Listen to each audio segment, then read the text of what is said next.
Are you saying my mouth is making promises my legs can't keep?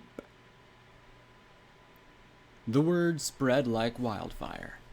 Did you hear about the bounty? What bounty? The bounty.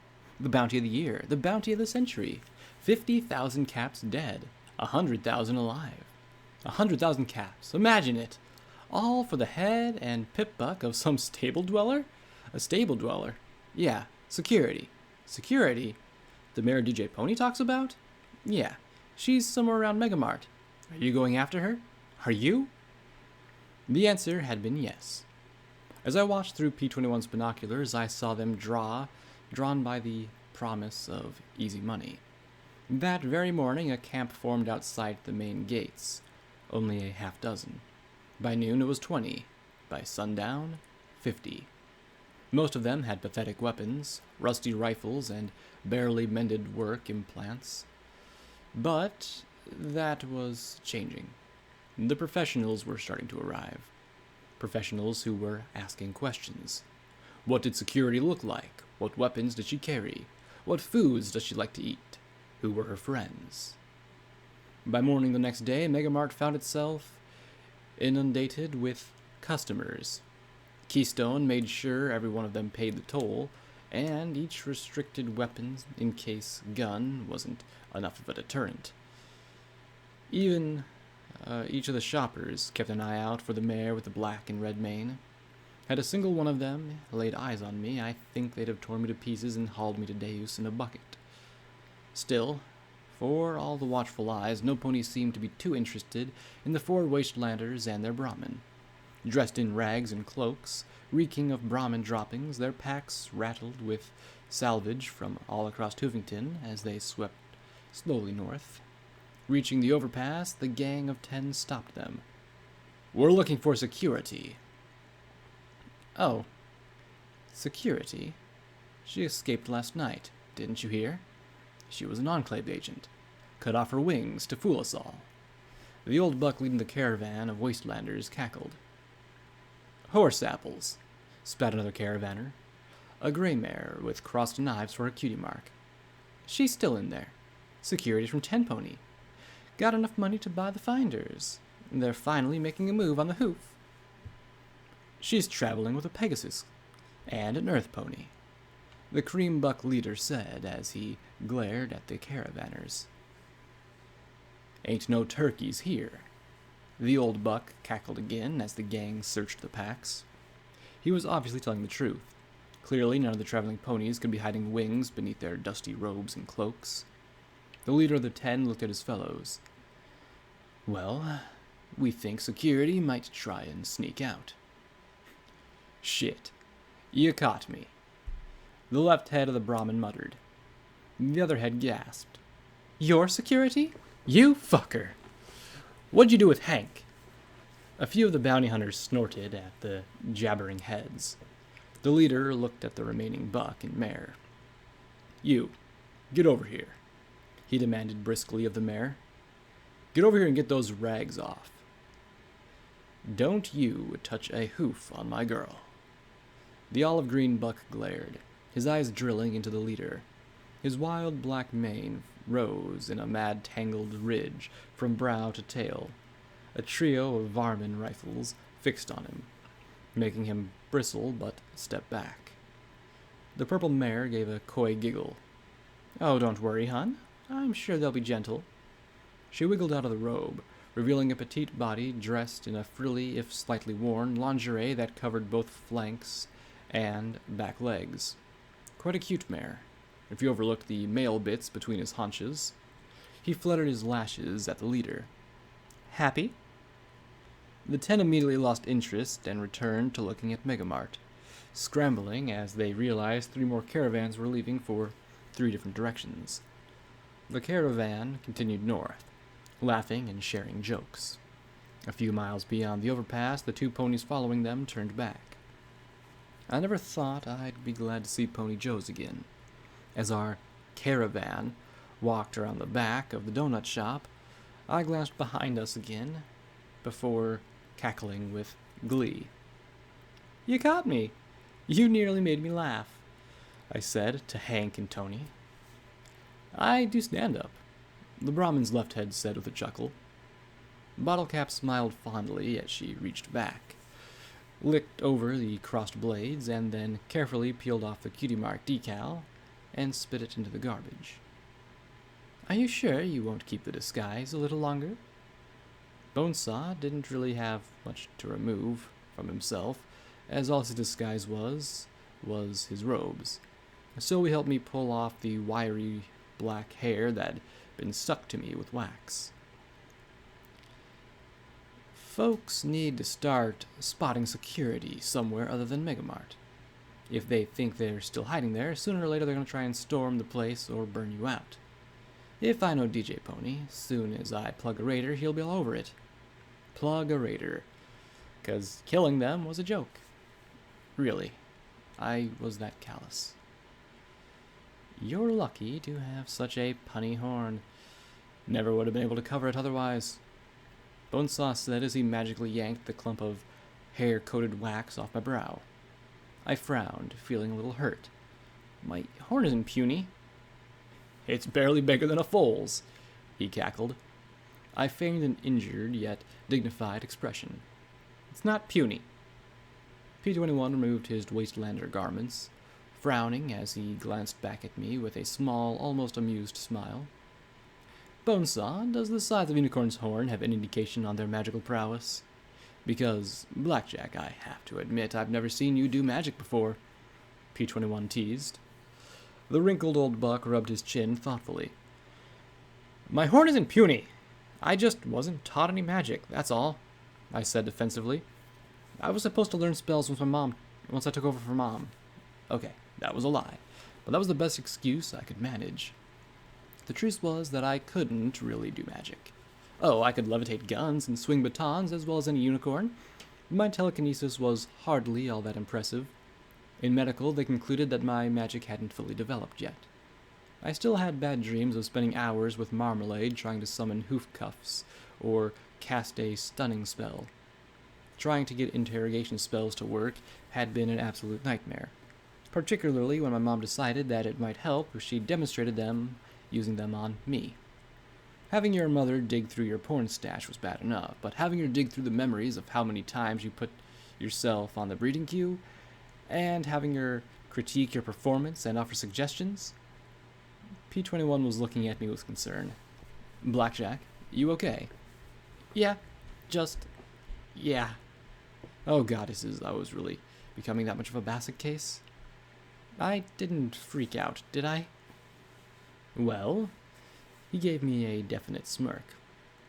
Oh yes, he was really smirking. That was a Blackjack kind of smirk, instead of a sullen P-21 smirk. It seemed like you were turning pretty interesting colors under that paint job. Leave the mental patient alone, I countered, but I was glad I wasn't thinking about Mom recommending I raise my hips. Goddesses, I was thinking about it again. Groaning, I fished around for any other topic I could think of. Hey, Bottlecap, are ponies like Deus common in the wasteland? She took out a bottle of mildly radioactive water. No way you'd waste filtered stuff for washing. I started scrubbing the gray paint off her hide. There's always been reapers around Hoofington, but most aren't as strong as Deus. When you become a reaper, they do something to you, make you stronger and tougher. But the oldest reapers, like Big Daddy and Deus, have potent internal healing talismans in the like. The only ponies that come close to challenging their firepower are the Steel Rangers. Oh, why's that? I asked as I peeled off my cutie mark decal and started scrubbing off my olive paint. For some reason, wearing it made me twitchy. I liked seeing my ace and queen of spades. Then I glanced over at P-21's male symbol and 21 dots before he covered them up with his saddlebags. What would his cutie mark have been? A book? A candle? A stubborn jackass? Steel Rangers have the Iron Mare Naval Station. The HMS Celestia's all tied up there. If they get the guns working on that ship, they'll be able to lob shells across half of Hoofington. They've got numbers of ammo, and they're stocking up every missile they can get their hooves on. Bottlecap looked to the east. but highlands to the north and east of us blocked our view. Most Steel Rangers just worry about stockpiling weapons and technology from the past. I'm pretty sure Star Paladin, Steel Rain, plans on something bigger. Fortunately, the Reapers love to pick fights from the west, and the Enclave has them bottled up in the south, leaving them mostly stuck in Iron Main. You think that they're going to try and take over Hoovington? P-21 asked. Bottlecap chewed on her lip. Elder Crunchy Carrots never... But Elder Crunchy is growing increasingly old and feeble. I think Steel Rain would just love to show Equestria what the Rangers can actually do. Unfortunately, the Enclave's of similar feelings. If they go to war, a whole third of Hoovington might be lost. I frowned as I scanned the skies. Speaking of the Enclave, where's Morning Glory? She left before us. She should be here. I glanced behind me at the door to the donut shop. No, she wouldn't have actually gone inside. I walked to the back door and carefully opened it, expecting a wash of pure nausea. Instead, all I smelled was hot air. DJ Pony played calmly from within. Inch by inch, I opened it and peeked inside the kitchen of horror, only to find... It's clean? Well, clean in a figurative sense. The industrial mixer had been removed. The ovens and food preparation surfaces were so clean they sparkled. The bodies were all missing. Somebody had come by in the last day or two and scrubbed away every sign of atrocity. Okay, this was one of the more creepy experiences I've ever had this week. Not as bad as the few places, but still. I walked inside and found Glory reading a magazine on one of the booths. The radio in the corner filled the dining area with soothing music. A Sparkle Cola sat on the tabletop beside her. If she hadn't been wearing that Enclave uniform and battle saddle, I would have thought she was a ghost, a Pegasus filly from 2 centuries ago sitting here waiting for her date to arrive. Hey, Blackjack. Hey, I don't suppose you've been holding back some shocking talent at house cleaning, have you? I said as I sat in the booth opposite her. Nope. You mean it wasn't like this before? She gestured with a hoof, the duffel bag with my shotgun and reinforced barding next to her. She also had P-21's things in a sack. I gave her a skeptical look. This was a raider's nest. You saw they lived. This place should have had bodies for decorations and guts for streamers. Fuck, did I really say that? I took a deep breath, feeling my head start pounding. Somebody clean this place up. Well, it wasn't me. I've been waiting all morning, she said with a little smile, gesturing at some empty bottles of cola next to her. There's running water in the sinks, but I think it might be radioactive. You should have P-21 check in the ladies' room. There's a locked first aid kit in there. She sighed, propping her hooves onto her chin as she looked down at her scientific Equestria. The why any pony would lock up emergency medical supplies is beyond me. It does seem counterproductive, I agreed, then went out to tell the others they could come inside. P-21 went right to the task of unlocking the first aid kit. The bathrooms were much more efficient at removing the rest of the paint, even though Glory was right about the radiation. My eyes started to itch and my vision turned distinctively more amberish. Minor magical radiation poisoning for sure. No patch and purge special this time. I left the bathroom decidedly cleaner, went to the duffel, and sucked down a packet of Radaway, enjoying the tangy orange flavor. They could have bottled this stuff. Then I put on my new and improved, and heavier, armor. It felt much more substantial. There was also a reinforced helmet made from the same blue and gold motif. I could feel the metal plates sewn inside. Hopefully it would prevent more Blackjack got blown up with an inch of her life, Mom. Some pony had sewn the Crusader patch on the left flank of my barding, right below the word security. It might have been dingy, but seeing the little gold filly pawing defiantly in the air made me smile and choke up at the same time. Somehow I'd pay back the Crusaders as well. The faction every pony forgot about deserved the most help. Stepping out, I saw Morning Glory talking with Bottlecap and Bonesaw. I hung back, pretending to be interested in Glory's scavenged magazines. Once the sides are prepared, please see that they get Dr. Morningstar at the RDSP with my notes. I'm sure he'll be interested in them. Let him know I'm traveling with Blackjack. You could have just taken them yourself, Bottlecap pointed out. It's hazardous, but Keeper's Caravan goes by the Skyport every 2 weeks. Gorilla looked over at me with a smile. Well, as terrifying as it's been, I can stay with Blackjack. She saved my life, but she's trying to do the right thing. Maybe I can find more samples, too. Ah, watch me blush. Well, glad to have you with us, I said, and I meant it. She was a little literal, but she'd seen a lot of the same horrors I had and hadn't fallen apart nearly as bad as I did, and she could fly. Her enclaveness was certainly concerning, but I was convinced her heart was in the right place. Once everything was squared away, the three of us headed west towards Weather Monitoring 4, the broadcast tower, and handy landmark. Now that I shed the disguise, I felt a definite twitching between my shoulder blades. I also felt good.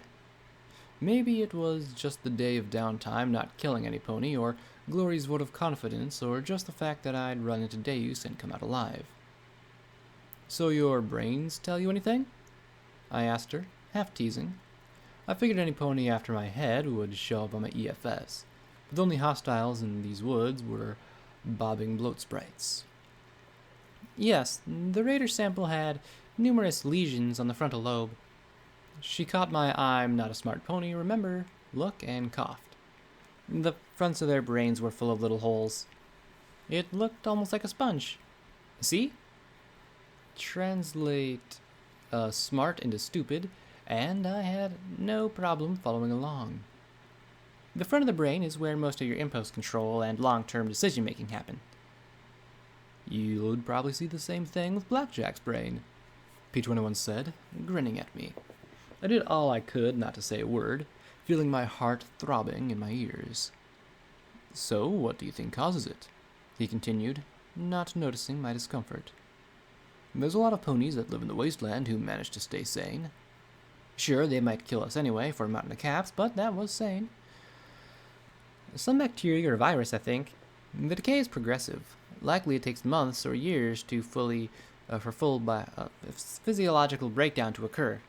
Given that raiders are so aggressive and cannibalistic, they might spread it through eating infected ponies, she replied. The Enclave reports that there's something down here that turns all ponies into raiders. We've come across plenty that aren't. The slaver brain was perfectly healthy, no lesions at all. She looked positively ecstatic. More samples are needed, of course, but the Enclave can get that. If I'm right, once they lock down the source, they can work on a treatment. Imagine, a wasteland with no more raiders. That just leaves radiation, ghouls, bandits, killer robots, slavers. P21 listed. I gave him a little shove. Taking raiders out of the equation would go a long way towards making Hoofington a safer place to live. He was right. But if she was right and the Enclave could come up with a cure, I'd sure be happy. Then they could just do something about those clouds. While I wasn't exactly thrilled about resting at the weather station, I knew that there was food we'd left behind, and unless the robots rebuilt themselves, we should be safe. By the time we reached the station, the rain had started to pick up and turn the ground into a muddy soup. We slipped back into the reinforced structure, and I carefully and respectfully cleared out a room for us to use. I might not have been up to burying dozens of skeletons, but I didn't have to toss their bones around like garbage either. I levitated some mattresses over, and we got settled in for the night. Have I mentioned I hate being bored? I had one little curiosity sitting in my bag. Slowly, I pulled out the glassy orb I'd received from the broken gazebo beside the lake. Laying on my mattress, I battered it back and forth between my hooves. Bonesaw had explained how they worked. A trip down some pony else's experiences. See what they actually saw and feel what they felt. I assumed the first orb had been Miss Glittery Hooves' memory. Garnet, recalling an actual meeting with Fluttershy, Cheerily, and Redheart. Granted, this time I probably wouldn't wake up with my intestines. Okay, not thinking about that now. I think I'm going to take a peek inside, I said as I looked at the orb. Are you sure that's a good idea? P21 asked with obvious skepticism. It's one of my ideas. Of course it isn't good, I said as I lifted my hoof. As soon as I go into this thing, we'll be stormed by bounty hunters, ghouls, and Deus. But I'm bored and I'm curious, so I'll need you two to protect me from Deus raping me with his cannon. Glory frowned, rubbing her chin with a wingtip. I don't really think it'd fit. That bore has to be a 122 millimeters, and that's at most the width of a mare giving birth, so figuring in the thickness of the barrel, she finally caught my look. Oh, blackjack humor. Sorry. She smiled sheepishly. Yes, we will protect you from a hypothetical Deus and his hypothetical cannon. Next, you should teach her about innuendo, P21 said dryly. Then he looked at me in concern. I'm not exactly sure how this thing works, but be careful if you can. It's probably a nightmare phantasmagora of blood and death, the way my luck's been. I touched the tip of my horn to the glowing orb and made the magical connection. The world faded to black. Stars. They had been a 5-letter word and a blank page covered in white specks in a history book I'd been too bored to really read. Now 1,000,000 points of light filled the heavens above me. That was nothing compared to the moon, luminous and white like a polished bottle cap. I had to use money, to describe the moon. I had no poetry in my soul. The lake before me looked as if it were a piece of the night. No scummy gray water, swampy weeds, or radgators fouling its flat peacefulness. The air was filled with the sweet smell of clean water and delicate fragrances that I could only imagine were flowers. The unicorn mare I occupied fits in so well that it was as if I myself were standing there. I wanted to taste the water and explore those sweet scents. Sadly, I could not, as she stood underneath the gazebo roof that hadn't yet been crushed by falling sky wagons. I heard hoofsteps on the bridge to the shore and felt her lips curl. You're going back again, aren't you? Yep, a deep, mournful voice said, softly. I felt him brush up against her flank, felt her body lean against his, her eyes closing as she took in his rich smell and felt his strong body beside hers. Isn't 15 years of your life enough, Macintosh? She asked softly, stroking her cheek against his neck. They need me, came his slow reply. The princess will be there. I think this might finally be over. Over. She opened her eyes to look up at his jaw, and those soft yet wonderfully strong eyes gazed down at her. Will it ever really be over for you, Macintosh? She smiled and lowered his head to nuzzle me with shocking tenderness, so powerful for a stallion. Now that I've got you, I reckon so. Oh, how I adored this. She adored... Oh, goddesses. I was getting hard to tell where she ended and I began. I gotta do this. For my sis. For all the friends that I've lost. For the princess. Heck, for you.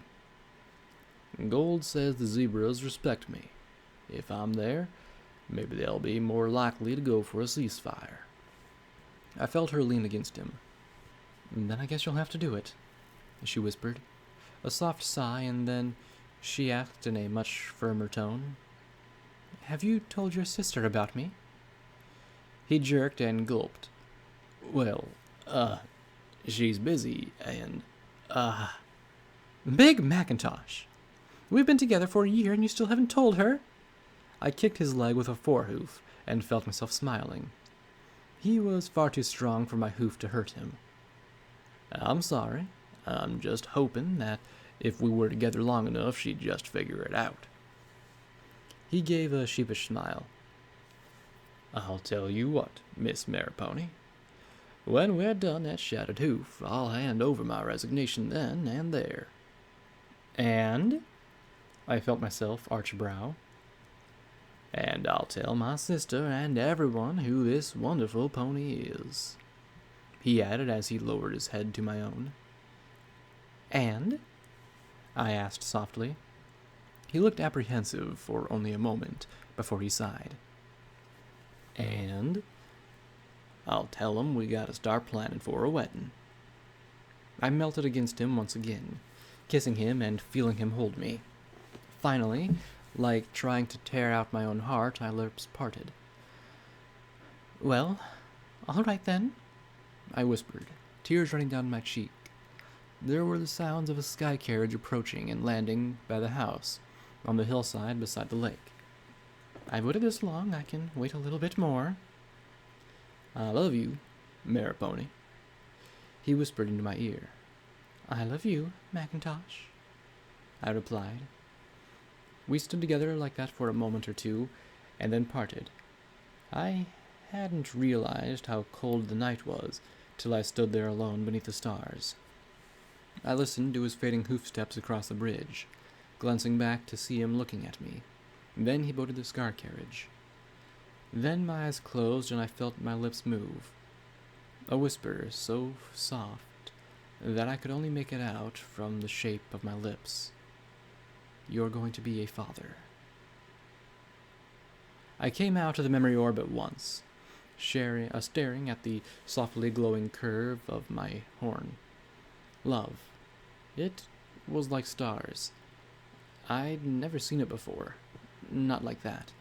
Not so obvious that it made my chest hurt. Glory and P21 looked at me in concern. You all right, Blackjack? P21 asked. Was I? I had no idea. Could I do anything without having my brain or emotions wrenched in an entirely new direction? I sat up, trying to sort my emotions into the correct holes. Who was Macintosh? I asked, looking at both of them. Did you sleep through all of your classes? P21 asked with a still concerned frown. Big Macintosh was the hero of the Equestrian army. He never became an officer, but he was pivotal right up into his death at the Shattered Hoof assassination attempt. Assassination. Suddenly, I remembered old Haas's journal entries at the flooded field farmhouse. He died saving Princess Celestia, I said, as I looked back at the innocuous orb. Did he have anyone? They looked at me in confusion. Did he have anyone? A family? A kid? I swallowed, hard against the lump in my throat. Some pony named Mari? Maripony, maybe? His younger sisters were Applejack and Applebloom, but other than that, no, I don't think so, Glory said as she shook her head. Shit, now I knew how to feel. Was there some sadistic being out there beyond the stars, serving up a bullet of misery and regret for me to wallow through? No. I couldn't let myself start thinking that way. There was no way out of that hole. I'm sorry. I guess it was bad, Glory said softly in concern. No, I said quietly. He'd died and left her alone with a child, completely forgotten by every pony. It wasn't bad. It was wonderful. And that made it so much worse. I closed my eyes as I walked out of the room to step outside and let the rain wash some of the sorrow away. When I'd come in out of the rain, I shared what was on the memory orb with both of them. Surprisingly, P21 looked more touched than Glory that the hero of Equestria had a love that never made it in the history books. I wondered why she had been forgotten. Had she remained silent, bearing a colt or filly free of the stain of that tragedy? Or did she try and contact Applejack? Had some editor just thought that she wasn't worth printing? And most precarious, of all, what had been her ultimate fate? Had she died beside that lake with Big Macintosh's child, the waters fouled by radioactive fallout as the world crashed around her? I knew that I shouldn't care. She'd be gone more than 2 centuries. So why care about a pony that no longer existed? Was it vanity? Did I want some pony to remember security 2 centuries from now? Was it loneliness? Now that my world was gone from a stable to a few hundred to less than a dozen and a half ponies, and was I desperate to connect to some pony? Some pony that could teach me about positive things in life. Just seeing Fluttershy's statue had inspired me to do better. I need to do better. I watched the memory orb 3 more times, but there was nothing there but regret. I'd like to say that in the morning the rain stopped. Actually, I'd like to say the rain stopped, and for the first time I saw the moon and stars, and maybe the sun too. The reality was that the rain stacked up enough to travel, but drizzled enough to turn everything into wet muck. We were north of Iron Shard IND, and I wanted to a good look around with P-21's binoculars. A hill rose to the west, and I guessed that we might be able to see the Sunset Highway from up top. It'd be nice to find out just how many bounty hunters were on our trail. The slope wasn't anything terrible, and it was covered by patches of yellowing grass and thorn bushes. Still, this saturated ground sometimes slumped alarmingly under hoof as we made our way upwards. My pip-up mapping tool chimed, Hill 255. Suddenly, there was a metallic groan beneath us. The entire hillside started to slide out from underneath our hooves. Glory took the skies as I wrapped my magic around P-21's leg and we scrambled to the side. To my amazement, a vast metal shape turned over as it breached the water-drenched surface. Slowly, it came to a stop behind us, and I stared at the mud-slathered turret of a 200-year-old tank. Around it, and beneath it, poking from the slumping mud, were hundreds of rotten bones freed from the earth. Slowly, I swept my eyes across the field to the west of us. There rose the mountains, stark and sheer. North lay the lake. Was it my imagination, or could I see a tiny remains of a gazebo from here? South, I could make out the many wings of the Fluttershy Hospital. But immediately south and west lay only battlefield. Even 200 years hadn't obscured the battle lines. Armored skeletons lay next to a strangely graceful zebra weapon. I made out one large glowing crater southwest of the hill. It wasn't alone. Small lakes and ribbons of contaminated water lay everywhere. Even atop the hill, my radiation scanner clicked softly. A ring of concrete crumbled at the top of the hill, and I could make out something spray-painted on it. Take care of, but the rest had been lost to time. Taking out binoculars, I scanned the terrain behind us. Wow, there's a lot of folks between here and Manhattan. I could see them moving like bugs along the 2 lines of asphalt between the Boneyard and Megamart. South of us, there seemed to be quite a few wandering eastward from the clinic. Past the clinic, though, it looked like most of the road was abandoned. I made out a few large rectangular buildings beside the winded highway. I smiled a little. I think if we skirt around the Fluttershy Clinic and keep our heads down, we might be able to get past. Then I noticed P-21 wasn't listening as he looked at the tank. P-21 rubbed his chin thoughtfully with a hoof as he looked at the wreck now lying in its muddy treads. Think we can get it working? You want to fix the tank? It's a 200-year-old relic that's been buried upside down in a hill, I said incredulously. Then I blinked and looked at Glory. Think we could get it working? Thanks, Celestia, the Grey Pegasus simply gaped at the wreck. I wouldn't have a clue where to begin.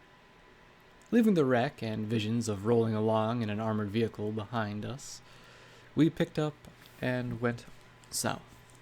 The Pip-Buck mapping function just labeled the entire battlefield as No Ponies Land. Given the number of decaying zebra weapons and sets of armor, I'd say that was accurate. I clicked on the radio, glad to have the music, to cut out some of the gloom. We didn't have long to wait before the DJ, Bottlecap had finally explained what a DJ actually was yesterday, came on. Can't beat Chefire Shores for sass and spunk. That was Ain't Gonna Hang My Head.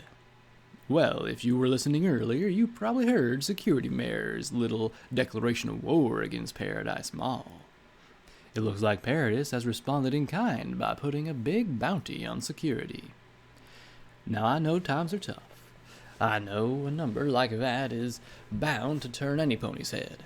But, given where the money's coming from, I just gotta ask.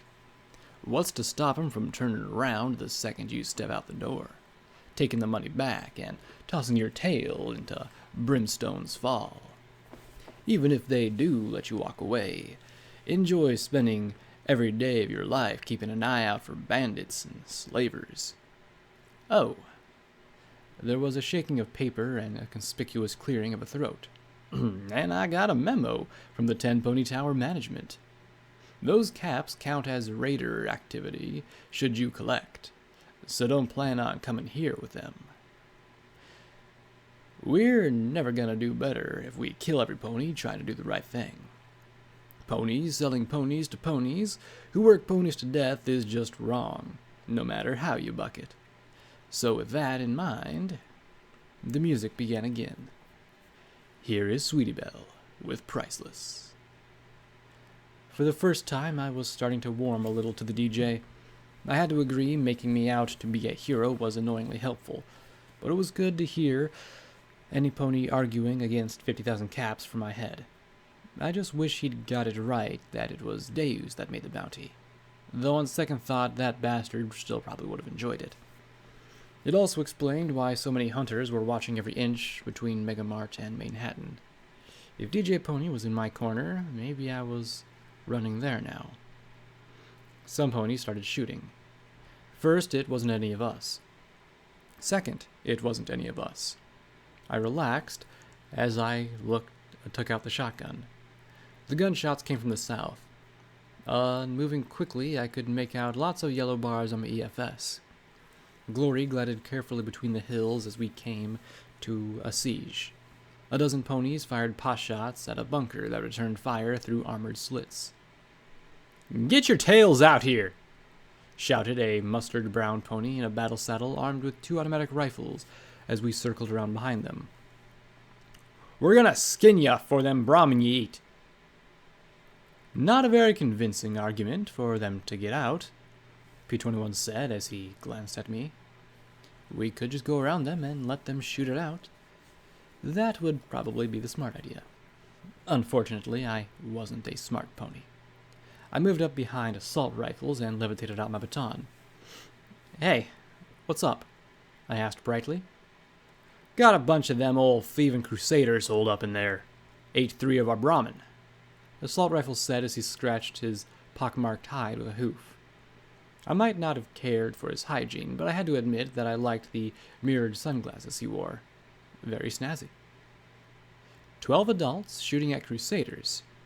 I asked incredulously. "Yeah. Well, it's our 3rd Brahmin they eat." He glanced at me and then at the door of the bunker. "And are you sure it was those kids and not, say, a Radgator or something?" I said, as suggestively as possible. Doubt flickered in his eyes, and his scowl turned sour. "Well, maybe, I guess," he muttered, and then looked up at me. He lowered his glasses to stare at my barding. Then his eyes widened as dreams of advice bloomed in his eyes. "Don't do it," I warned, giving him the look, pressing the tip of my baton against his chin. "You won't live to get your share." "Right. Well, guess we might as well get out of the rain. Come on, boys," he said with a sickly grin. The other ponies gave a few more shots, but quickly they moved off to a clump, talking between themselves and looking back at me more and more. I've got a distinct feeling we're going to have to fight with them pretty soon, P-21 said sourly as the mob moved further south. That bunch is just screaming ambush to me. Then, when they shoot first, they can find out how bad of an idea it is, I said as I approached the door to the bunker. You can come out, Crusaders. They've gone. The rifle shot against my barding told me that they weren't convinced. It stung like mad, but no penetration. The bars were still yellow, so I could only guess that it was meant as a warning shot. I reached out with my magic and gave a hard yank on the muzzle. The rifle came flying out of the slot in the door. Hey! Not fair! Somebody protested inside. There was some tense murmuring inside, and one by one, fillies and colts stepped into view. All wore the same cloak with the same patch on it. A chartreuse unicorn's eyes widened at the sight of me. Whoa! It's security! A little bit of pride blossomed inside of me. Then she turned to the other three. If we take her out, we can get thousands of caps. That pride shriveled and died, and rotted in a precarious cloud of decay. If I had to kill Crusaders, I'd just put my head on a platter for Deus and give them the full bounty. Don't be an idiot, Melody. A rose coat with magenta mane snapped. She kills raiders by looking at him. And besides, she helped Boings banged out of a pinch. And got Scoots ate by ghoulies, Algretto. A lackadaisical blue colt with a purple mane replied. And she just got us out of a pinch too. Or do you think them Brahmin farmers were just gonna let us out of here? A purple filly with a starry white mane looked curiously at the patch on my barding. And she's a Crusader too. She easily had to be the youngest of the four. What? No, she isn't. Sonata, she's too old. Melody said as she scowled at me, walking around to look at the Crusader patch. What are you doing wearing our patch? She demanded crossly. You're old. I wondered if she thought there was a certain age that the patch would just pop off. How old do you have to be before I can't be a Crusader? I asked, and she scowled, opening her mouth and closing it again in confusion. I do want to help the Crusaders if I can. Well, we don't hear that often, the rose colt said with a grin. I'm Elgro. That's my brother, Adigio. Over there is Sonata, and the hornhead is Medley. He leaned towards me and added in a staged whisper, Don't worry about her. She's a pill. I am not, she shouted back at them. I just don't think we should be nice to her. She got Scoodle eaten. Medley pointed out an accusatory hoof at me. I sighed, sitting down in front of the four. I did. I was stupid. She'd tried to tell me what to do, and I didn't listen. Medley's scowl faded a little. I thought she was stupid and frightened. I was stupid. I should have been frightened. If I would have died, it would have been fair, but I didn't. She did. For that, I'll always be sorry. I could only hope that they'd believe me. I don't think I could have fought them if they didn't. Medley frowned, but looked away with a hoof. The three earth ponies seemed to accept my apology. It's okay, miss. Ghoulies that don't talk much, most tending pony, Sonata said solemnly. So, why were those ponies after you? P-21 asked, with a nod of his head in the direction of the dozen ponies that had taken off towards the south. Oh, those lots think we're poaching Brahmin, Allegro said with a snort. We got one rifle, and Brahmin ain't stupid. Well, not as stupid as Radhog, but they got it out for us. Bad blood and all. He pointed a hoof towards the crater. There's a bunch of mutant critters living in them old bunkers, what got blowed up. They're dragons, Adagro said lazily, as he laid down next to the rose-colored colt. All mutated up. Dragons? Glory said in alarm. Mutated up. The blue colt gave a slack grin. Ain't nearly so big and dumb as mud. They came out, scratched a Brahmin that's strayed, and run back into the rocks. Some breathe fire, too. But crusading is easier than going hunting for dragon critters. I looked to the south. Are there a lot of ponies at this ranch? The stockyard? Oh, yeah. Biggest town on Sunset till flank. Algro said. 20, 30 ponies? I didn't want to have to add 20 or 30 ponies to my list. I looked at P21 and Glory. He sighed. You want to go dragon hunting, don't you?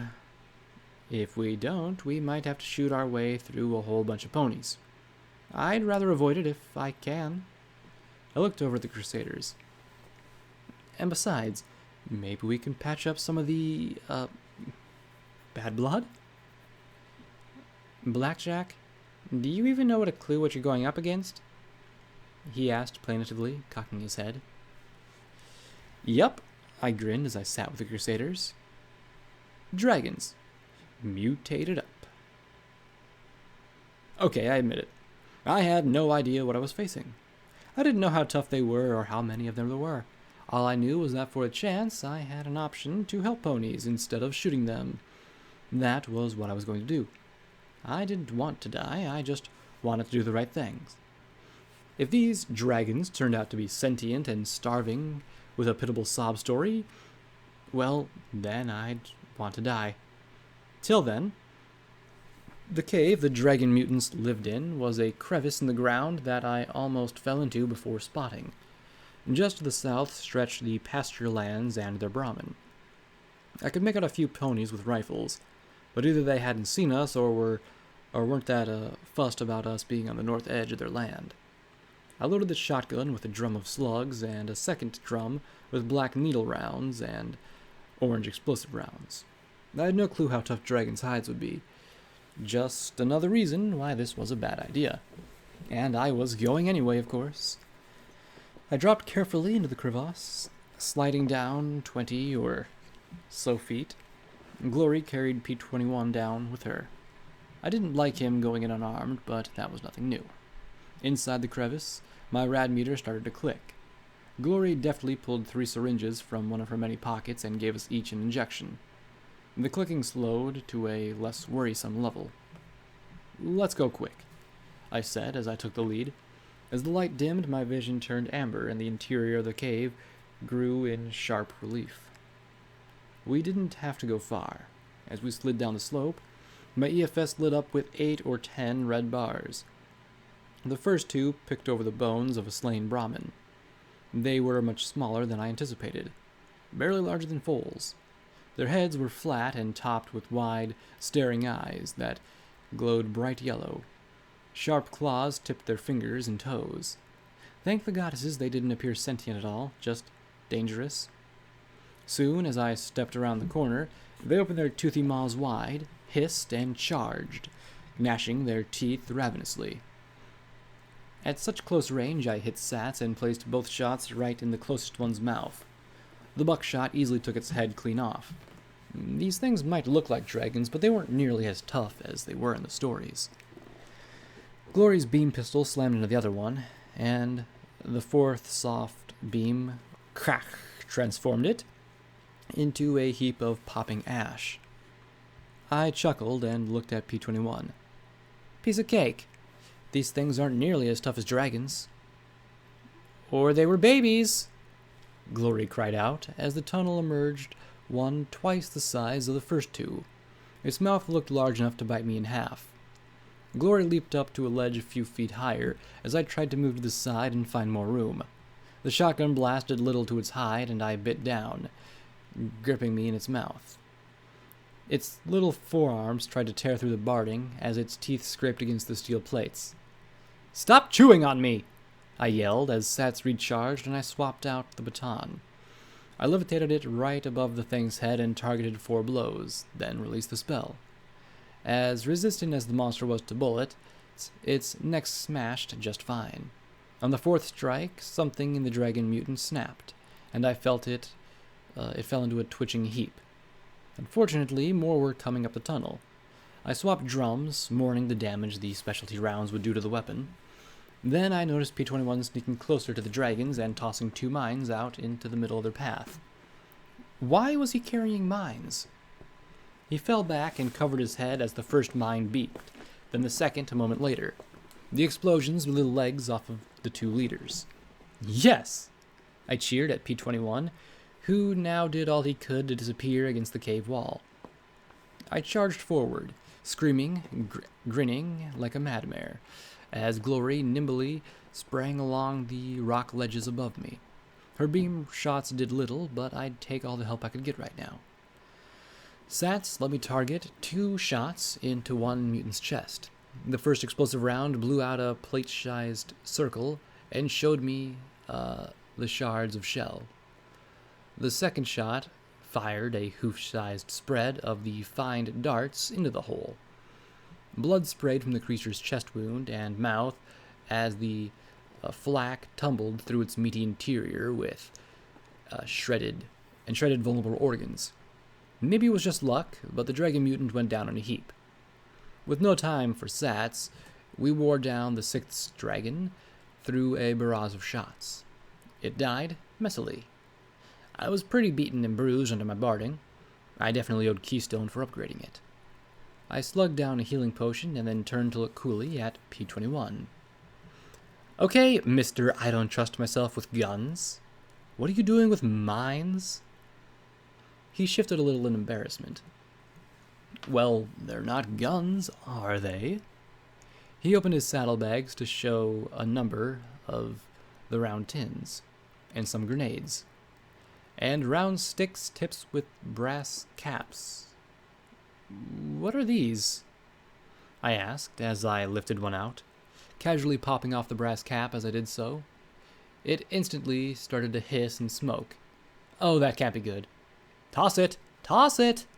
P-21 shouted, diving for the ground. I threw it as hard as I could down the tunnel. The boom was both sharper and quieter than the detonation of a grenade. He firmly closed his saddlebags. It's called dynamite. As explosive as a grenade, but a lot cheaper. Right. Pop the top, throw. Simple enough. I found myself unsurprisingly unnerved by the explosives. So why are you carrying them again? Because I'm sick of being useless, he replied sharply, closing his eyes and pressing his lips together. I still don't like firearms, but explosives take more deliberation. It's harder than just pulling a trigger, so I think I'm safer with them. He's safer with explosives than with something that puts a nice, neat hole in things. Why did that not make me feel better? Well, please don't blow us up, okay? He nodded. I still didn't feel much better. We'd better hurry, Glory said as she landed beside us. My rad meter crept to yellow. I could still make out 2 or 3 further in. Theoretically, we just could have taken one corpse, left, and said, "Huzzah, proof!" But it'd be head and who's better if we could say, "Huzzah, they're all dead. Please don't shoot me for the bounty." So, without further ado, we moved forward as quickly and quietly as we were able. The path sloped downwards, and after several twists and turns, disappeared into a hole in a concrete wall.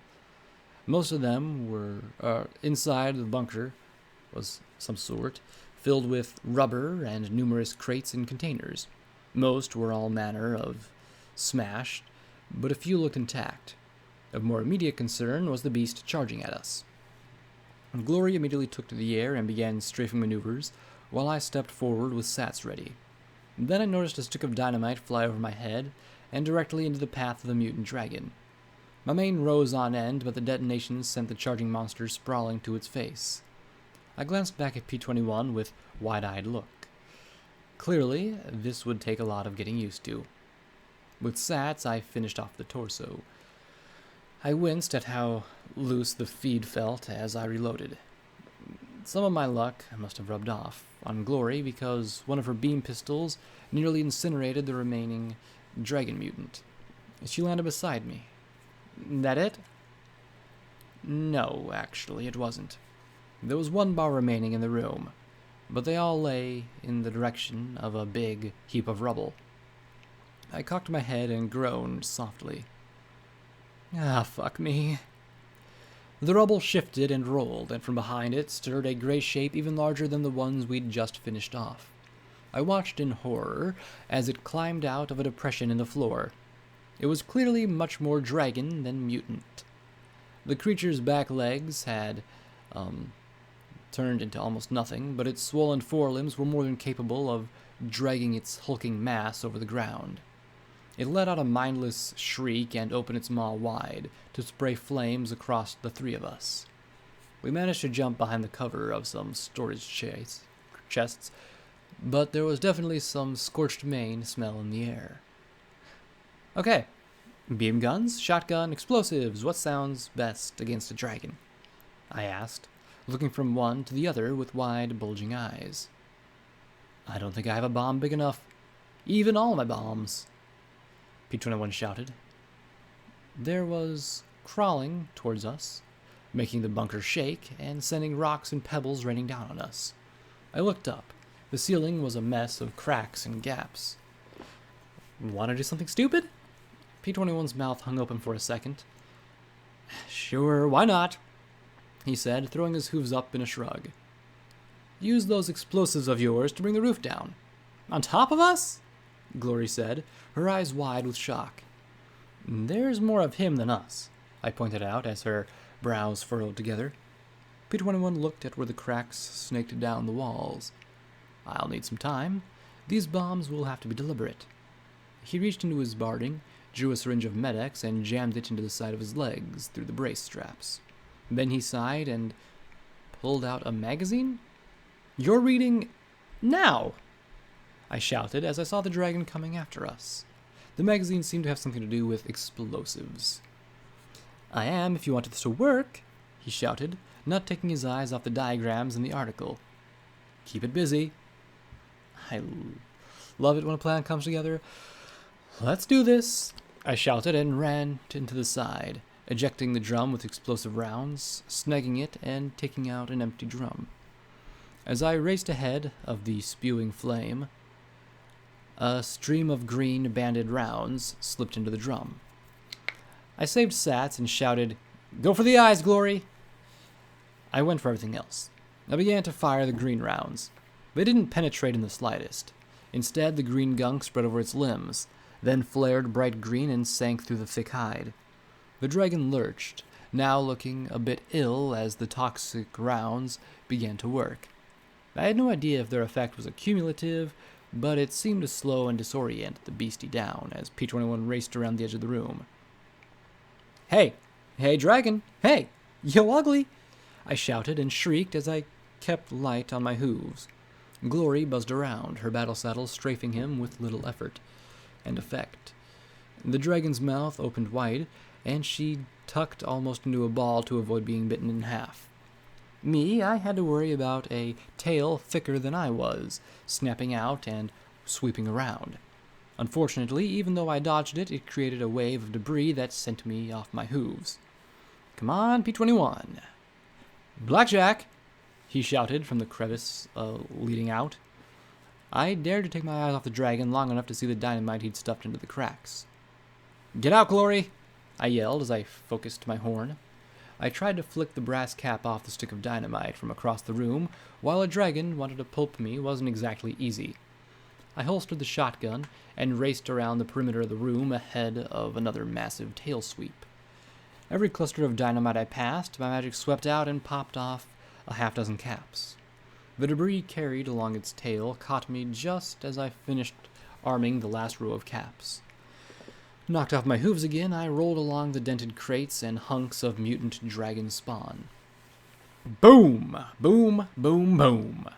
Suddenly, the air filled with dirt and rocks as the cracks gave way and the other half of the bunker fell in. I found myself crouching in the tiny gap between a block of concrete rubble and a heavy steel crate. Clouds rolled overhead and rain trickled in. A half-dozen farm ponies poked their heads over the edge, looking down at me, laughing like crazy. Then the dragon got out. Okay, not completely out. I should have been clued in when I saw it leapt underneath these armored crates. But I was definitely not going to stay pinned long. P-21, grenade! I yelled as I rose to my hooves. Ooh, not steady. No time for that. I hit sats, but this time I queued up a little improvisation. The first attack involved a 6-foot piece of rebar. I had so much radiation poisoning, my vision was perfect, and the jagged metal pierced its eye like a knife. Streaming yellow mung immediately splurted out as the second attack triggered. P-21 pulled out a grenade and tossed it towards me. I flicked off the stem of the grenade and magically plunged it deep into its eye. The blast covered me head to toe in mutant dragon eye gunk. It also didn't kill the dragon. Of course it didn't fucking kill the dragon. Die, die, die! I screamed as I worked itself free and I charged towards its snapping head. Luck kept me from being bitten in two as it spasmed. I leapt into the hollow-eyed socket and jammed the muzzle of my shotgun against the tiny, bloody hole at the back of the eye cavity. Round after poisoned round deposited the toxin directly into its brain. It reared up, clawed at the wound, then gave one last shudder and collapsed. Slowly, I stepped out of the dragon's skull. Blood and yellow fluids dripped from my security barding. My eyes glowed like mining lamps as I looked up at the farmers and crusaders with a wide grin.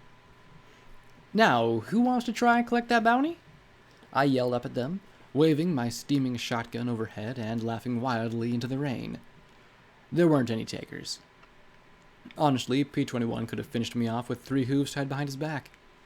The dragon, curiously enough, had been the source of the radiation in the cave. Seems crawling into its irradiated body cavity of a dragon was as smart as climbing into a barrel full of magic waste. When I emerged, I was radsick. Oh, sweet Celestia had a radiation oozing out of every hole. I felt like I could piss balefire at that moment. I wondered if I'd be better to just keel over and die than to try out ghouldom. Fortunately, Stockyard had their own medic. Okay, she was a vet. But at this point, I'd take medical care from Deus. Her local remedy of Brahmin milk, Radaway, and Rad-X, along with a healing potion, did the trick. Okay, it got me off death's door, and stopped the more embarrassing side effects of radiation poisoning before I was shitting myself. A plus? Really, I was also fairly sure that once word of this got around, I wouldn't have to deal with swarms of poor, desperate ponies. I really didn't want to deal with killing poor, desperate ponies. Sweet Celestia, please don't make me kill poor, desperate ponies. Roundup, the buck with the assault rifles from earlier, was apparently the leader of Stockyard and gave some mutters of thanks along with some apologetic-sounding words to the Crusaders. Then he told me to leave. Given that he wasn't trying to shoot me in the back, I considered that to be a fair enough trade. I did take one small demand. I took his snazzy mirrored sunglasses and slipped them over my glowing eyes. Thanks, boss, I said as the 7 of us continued down the road. Then she was like, die, die, die, and the dragon was all like, roar, but she was all like, who wants some? And then they were all like, not me, and that was so awesome. Sonata shrieked as she bounced in glee all around me on the tips of her hooves. Clearly, the event of her life. Adagio hummed along with the Sapphire Shores on the radio. We know, Sonata, we were there, remember? The Chartreuse unicorn certainly hadn't repeated that. If they turned me in, they'd have enough caps to swim in. Now that my body was far less radioactive, I have to admit that the fight with those dragon critters hadn't gone that badly. I may have been battered and bruised, but I hadn't got burned or munched. You know, I gotta wonder, how'd you 4 hear about the bounty? It's only been 2 days. I couldn't believe how word of it got around that fast. Oh, Redbeard was going on about it on Paradise Radio. You can pick it up this far south, Allegro said as he pointed at my pip buck. Gotta warn ya, he's a bit of a jerk. We just listen to him because sometimes he'll talk about a big score. We make sure we ain't that score. I frowned and switched channels, getting a sigh of disappointment from Agio. After 2 channels changes, there was a sharp crackle, and then a buck's harsh and grating voice filled my ears. It sounded like the voice of a rusty bucket. Know what I think? I think it's a scam. That's what I think. We've got a pretty good on the hoof. We got better tech, better food, better water, better everything. In bad times, we're on top. So what does Ten Pony do? They dig up some cunt, dress her up, and send her here to stir up trouble. We already got the Enclave poking their snouts where they don't belong. We got Steel Rangers. Oh, sorry. Rangers. Threatening to blow up half the city. One outsider after the next coming here stirring up trouble. And now, security. Either she's a Manhattan thug with an itchy trigger horn, or she's one of those brain-damaged stable ponies now out in the wide world and can't help but fuck with us. This is our home. Our lives. She butchered Rose's group, smashed her horn clean off, then gave her a 5-second head start before sissing the goons on her. Oh yeah, security's all up in arms against bad things happening to ponies, unless you're the pony she doesn't like. Then she doesn't give a fuck about you. That's why I'm glad Ulcery didn't just back Deus's bounty, but matched it. The sooner this hypocrite is out of our mains, the better. So, some pony put security to rest and collect yourselves 100,000 caps. Or better, give her skanky ass a Deus and double that. What do you say? What do you fucking say? The sound of cheering and stomping hooves answered him. I switched the radio off, feeling like I was going to be sick. Okay, I hadn't expected that. I'd thought that DJ Pony was bad enough. 200,000 caps. Yeah, that's pretty amazing, actually, Edigo said, lazily. I thought that the 10K from Bill, the slasher, was a lot. But that's nothing. Honestly, I have no idea how many monsters I could kill that would be a deterrent for desperate ponies after my head. Pony after lucky a shot. Ponies who'd kill me in my sleep. Worse, I had to agree with him. If you were red on my pit buck, there was no mercy in consideration. I'd basically threatened every slaver with death. But like Rose had said, she had a kid. Then P21 smacked the back of my head. Hard. I hissed, hugging my throbbing skull. What'd you do that for? He rounded on me, looking me square in the eyes. I know that look. I'd rather not have you pass out again. His blue eyes narrowed. What was Miss Rose's doing when you butchered her group? She was slaving? As I recall, she was trying to kill you, Blackjack. Remember that machine gun? But yeah, she was slaving too, he said with a huff, sitting in my path. So, to review, she was trying to kill you while slaving. Do you think that she started that career she was aware that maybe some pony might kill her for that? Or did some pony issue some sort of slaving license for her to make her immune? Actually, Paradise does that. Slavers aren't allowed to shoot slavers that have a Paradise license. Melody offered with a smile. She received a number of dirty looks, and the unicorn filly gave an injured, "What? They do?" P21 took a deep breath. Right. So, unless you start out working for Paradise Slavers, you have no reason to blame yourself for any of that. You are not responsible for the grief and blood that others bring on themselves by being greedy, cruel, or stupid. I don't want to kill ponies that just want a better life. I do. Especially if the way that they're trying to live is by killing my friends. He shouted back at me. Any pony that takes a shot at us has forfeited any right to live, Blackjack. You've got to learn this. No, I shouted back. I can't do that. I can't just kill some pony because they're red of my pit buck. I took a step back, trying to get my heart and breathing under control. If some pony comes after me, I kill them if I have to. If I can't get away, or scare them off, or something, red is dead can't be my first option, P21. He covered his face with his hoof, shaking his head. When he lowered it, he wore a small smile. You're absolutely amazing, you know that?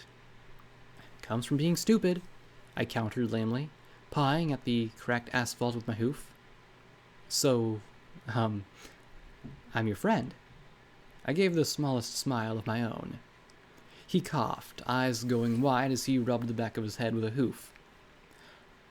I don't know a word for a pony that drives me crazy with her stubbornness and refusal to use basic common sense. If that's a friend, then that's exactly what you are. I heard a crunch and looked over the Crusaders in glory sitting in a row. Allegro had pulled out a box of 200-year-old stale popcorn and munched it. The Pegasus was red from ear to her throat as she just stared at us. Just kiss her already, Medley shouted. We glanced at each other and I started to laugh as P21 stammered and then snapped, Oh, shut up. Somehow that made it all the funnier. So I finally had a friend. I wondered if I'd ever get the chance to tell Watcher. Medley shrieked as the buck plowed into her over and over again. Sonata just whimpered with every shove as she took it like a broken doll. Adgio curled up as he was stomped again and again until bones cracked, skin split, and organs ruptured. Allegro tried to fight. Out came the knives as they started to carve him into pieces. Glory screamed as they pulled her wings clean off, and fell over in a bloody heap as they proceeded to mount her as well. P21's severed head lay beside me as he muttered, Should have fought back, Blackjack. Them are us. I screamed as I felt Deus pin me beneath him and with one shove rip into me. My eyes opened as I lay in the darkness of the culvert, listening to the gurgle of water flowing beneath the platform built in the middle of the concrete pipe. 4 mattresses lay in a row. They smelled a bit like mildew, but they were more comfortable than the ground. It took me several minutes to get my breathing slow enough to look over at the sleeping forms of the Crusaders and P21. My hooves trembled slightly as I unzipped my duffel bag and took out one of Keystone's parting gifts, a bottle of whiskey. I carefully undid the top and sipped some down. Not enough to get drunk, I hoped, but enough to put a little warmth in my stomach and steady my legs. One more sip for luck, and then I put the bottle back in the duffel. I didn't want to wake any pony putting the security barding back on, so I simply seized the baton. Then I carefully walked towards the edge of the culvert and climbed out to where Glory was keeping watch. I don't get her. I don't understand her behavior at all. I heard her voice from above. Looking up, even with the glasses, I could see her in my amber sight, lying perfectly on the edge of the bridge. She can be obtuse, vulgar, and obscene one moment, then the next she's kind, laughing, and more noble than any pony I know. She killed children one day and saves them the next. Is this some kind of dissociative identity disorder? Or can a pony actually survive being torn in 2 directions so severely? Her companion is equally inscrutable. More of a realist, perhaps, but it's clear he dealt with far more long-term psychological trauma. It seems to have helped him adapt to the realities of the wasteland better than she or I have. His insistence on deliberate self-control is remarkable, but I worry about its source. Unlike security, he doesn't seem fixated on ideal self-standard, but instead has a deeply repressed rage kept contained. I think he's right to not want a gun. I carefully moved up the slope, and I saw her talking into a small device between her forelegs. And me? Have I adapted at all? I still operate inside a bubble of terror. I feel like if I leave her presence, I'll be trapped under the floor once again. I'm in a constant state of anxiety. She throws herself in harm's way with almost suicidal eagerness. I'd have died many times had she not. When I came here, I expected savagery, not protectiveness. I have to do something. Her mouth lowered as she whispered softly into the device. I smiled and backed away down the slope to the mouth of the culvert, coughed, and climbed up the slope with much more noise. When I reached the road again, the device was gone. "Hello, Blackjack. What are you doing up? Your watch isn't for another hour." I stood there for a moment, staring out into the still night before answering. "I had to take a leak. I don't think I'll get back to sleep now." I looked over at her with a smile. "Why don't you go tuck in early? You look a bit spent." She looked concerned, but then nodded. "All right. Good night." She hopped into the edge of the bridge. "Glory." She froze. I got to wonder. Are we friends? She looked back at me, her mouth opening and closing soundlessly before she gave me a little worried frown. Finally, she showed me a shy smile. "I'd like to think so." Then she gracefully leapt off the edge and disappeared into the concrete pipe beneath the road. "Yeah, me too," I said softly, as I looked up the road in the direction we'd come. 5 red bars slowly approached. I twirled the baton in my magical grip. I saw them trying to sneak along the road towards our camp. Trotting in the middle of the road, I approached them instead. 2 unicorns, 3 earth ponies. A shotgun, a rifle, a pipe, a shovel, and a pitchfork. Exactly the kind of ponies I didn't want to fight. I tapped the baton against the cracked asphalt. "I don't want to fight you." "Make it easy then. Come with us, nice and quiet. Your bounty will go a long way helping the stockyard." The unicorn mare with the shotgun said softly. I asked curiously, "You ever lose someone to slavers?" "We've all lost someone's security, except you, it seems." I sighed softly as I closed my eyes. Yeah, I guess you're right. Who had I lost? I heard them moving closer. When I opened my eyes, Sats activated and out came the baton. In slow motion, it swung down before me. The unicorn tried to use her shotgun as a shield, but she wasn't my target. The baton smashed into the unraised gun once, twice, and it tumbled away in 2 halves. The third swing brought the baton around upwards, connecting with the other unicorn's levitating rifle and knocking it skyward. Coming out of Sats, I battered the weapon with 2 more swings, glad when the magazine was dislodged with a metallic crunching noise. The unicorn pulled the trigger wildly, but it merely clicked. The other 3 moved, trying to pony pile on me. I knelt and tagged one in the face with a double hoof kick as my magic swept the baton low in front of me. Legs buckled and folded as the joints gave way to my swing. I kept moving, light on my hooves, as I swung the baton. When Sats recharged, I unloaded 1 strike, each per opponent, rather than simply beating in one skull after the next. I raised both front hooves and blocked the shovel with my pip-buck, glad for the reinforced casing, and then brought my baton up smartly between his legs. He dropped his weapon, but I got a pitchfork in the ass for my trouble.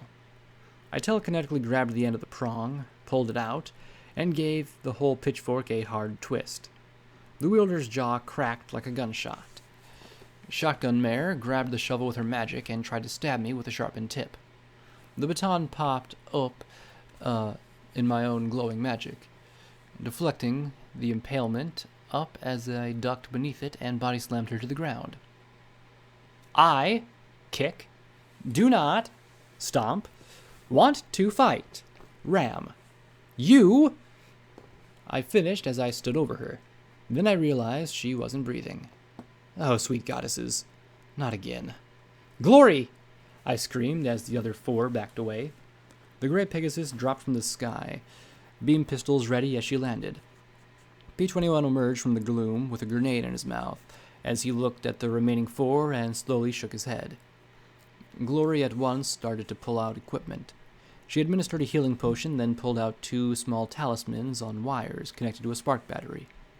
"Get back," she told me, as she connected one talisman to the fallen unicorn's horn and the other to her cutie mark, a Brahmin, curiously enough. There was a crackle and a rainbow light shot through her as she was revived by the spell. "She just killed you," Glory said quietly to the gasping unicorn. "And she just saved your life. Leave her alone now, please. She's got better things to do than beat up farm ponies after a quick cap." The unicorn mare staggered to her feet, and the other 4 battered ponies together started to back away towards Stockyard. "Thank you," I muttered. "I knew something was wrong. Those 5 must have been waiting till your shift. You saw them, didn't you?" I gestured to my pip-buck. I nodded. Gloria looked down at me and said softly, "We're friends, right?" "I'd like to think so," I replied softly. "Then don't do that again. Understand?" Glory said firmly. "Friends let friends help them, even against themselves." Morning Glory said, then crouched, and the petite Pegasus leaped into the air, flying back into the culvert. I sighed, noting that she hadn't given me a healing potion for my own injuries. I looked at P-21. "Your turn?" He just thought for a moment, then spat the grenade back into his saddlebags. "Nah, I think she covered it." He started back towards the culvert. "No offense, Blackjack, but sometimes you really aren't a smart pony." I groaned and flopped onto my back. My butt throbbed as I covered my eyes with my hooves. "Tell me about it." Footnote, level up. Skill note, melee, 50. New perk, rad resistance. You gain 20% of radiation exposure. This makes you 20% cooler.